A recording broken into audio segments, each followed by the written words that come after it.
করি মে দিবসে অনেক আমাদের শ্রমিক শহীদ হয়েছে, পয়লা মে কোনো শ্রমিক শহীদ হয় নাই। আর সেই শ্রমজীবী মানুষের কল্যাণের জন্য সারা জীবনকে শুধু আমরা মিছিল করব, মিটিং করব, লড়াই করব, ফ্যাসাদ করবো, জীবন দেবো, সারা জীবনই তাই করবো?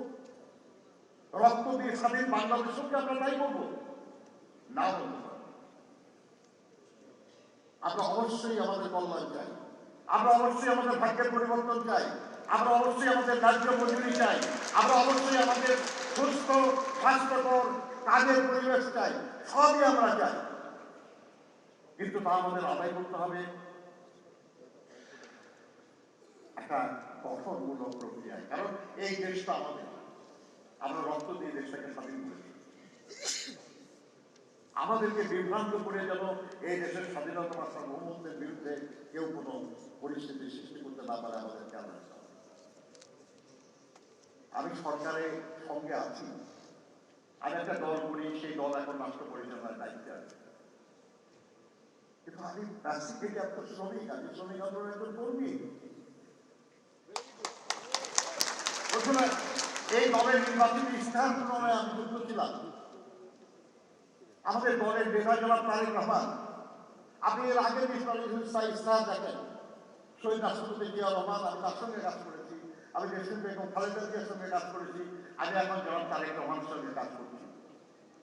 আলহামদুলিল্লাহ, আমার কষ্ট হয় না কখনো এইভাবে যে তারা শ্রমিকদের জন্য কিছু করতে চান না, সেই জন্য কষ্ট হয় না। হয়তো তারা অনেক সময় পারেন না, কিন্তু চেষ্টার বা আকাঙ্ক্ষার কোনো কমতি নাই। আপনি এবারের নির্বাচনী ইস্তাহারগুলি দেখেন, বাংলাদেশের বিভিন্ন রাজনৈতিক দল যারা প্রতিযোগিতা করেছে, যারা আমাদের জন্য কথা বলে,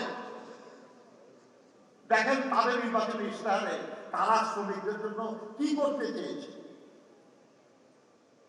আর এখন তো মাত্র 2 মাস হয়েছে একটা সরকার ক্ষমতায়, কিন্তু কি করতে চেয়েছে তারা, এটা তো আমাদের বিবেচনার বিষয় হবে। পরে দেখেন সবচেয়ে বেশি কিছু করতে চেয়েছে বিএনপি, জনাব তারেক রহমান। আমরা আশা করি যে নির্বাচনী ইস্তাহার দেখে জনগণ আমাদের দলকে ভোট দিয়েছে, সেই নির্বাচনী ইস্তাহার আমাদের দলের সরকার বাস্তবায়ন দিয়েছে। মহান মে দিবসের এটা অন্যতম লেসন, শিক্ষা। যখন তখন আন্দোলনে নেমে পড়লে হয় না, আন্দোলন সফল হয় না। যথাসময়ে সে আন্দোলনের ঘোষণা দিতে হয়, সে আন্দোলনের জন্য প্রস্তুতি নিতে হয়, সংগঠিত হতে হয়, তাহলে শুধু আন্দোলনে বিজয় হয়। এটা হল মে দিবসের প্রথম শিক্ষা। মে দিবসে 86 সালে সবচেয়ে বড় সমাবেশ হয়েছিল শিকাগোর এ মার্কেটে। সেখানে যারা বক্তৃতা করেছিলেন তারা সবাই এক ভাষায় বক্তৃতা করেন নাই। তাদের কেউ ইংরেজিতে বক্তৃতা করেছেন, কেউ ফরাসি ভাষায় বক্তৃতা করেছেন, কেউ জার্মান ভাষায় বক্তৃতা করেছেন, কেউ বোহেমিয়ান ভাষায় বক্তৃতা করেছেন, বিভিন্ন ভাষায়।